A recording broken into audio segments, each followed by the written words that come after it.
எறும்பு தேனீயிலிருந்து பள்ளி பாம்புகள்லேருந்து பறவை இனங்கள் வரைக்கும் எல்லாமே ஒரு இடத்துல வசிக்கக்கூடியதுன்னா இந்த ஆலமரம் தாங்க. ஆனாலும் கழுகு கோட்டான்களுக்கு உட்காரத்துக்கு கூட ஆலமரம் இடம் கொடுக்கறது கிடையாதுங்க. கிராமத்தில் பார்த்தீங்கன்னா பஞ்சாயத்து பொதுக்கூட்டங்கள் எல்லாமே ஆலமரத்து அடியில் தாங்க நடக்கும். இதுக்கு முக்கியமான காரணம் என்னன்னு பார்த்தா, ஆலமரத்துலேருந்து வரக்கூடிய ஆக்சிஜன் காற்று நம்ம உடம்பை உற்சாகப்படுத்தி மனசை அமைதியாக்கிடுங்க. அதனால் பஞ்சாயத்து முடிகிற வரைக்குமே எந்த பிரச்சனையும் வராதான். இது மட்டும் இல்லைங்க, பிரிட்டிஷ் காலத்தில் ஆலமரத்துக்கு அடியில் தான் எல்லா வியாபாரமே நடந்திருக்கு.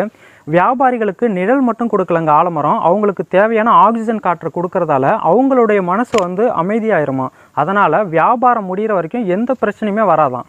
அந்த காலத்தில் பாடசாலையில் சரியாக படிக்காத குழந்தைங்களை ஆலமரத்துக்கு அடியில் உட்கார வச்சு தான் படிக்க வைப்பாங்களாம். அப்படி படிக்க வைக்கும்போது அந்த குழந்தைகளுக்கு எதிர்மறையான எண்ணங்கள் எதுவும் வராதான். அதனால் ஞாபக சக்தியோட நல்ல அறிவாளியாக வளருவாங்களாம். இது மட்டும் இல்லைங்க, முனிவர்கள் சித்தர்கள் எல்லாம் 500-1000 வருஷம் தவம் பண்ணி வாழ்ந்திருக்காங்க.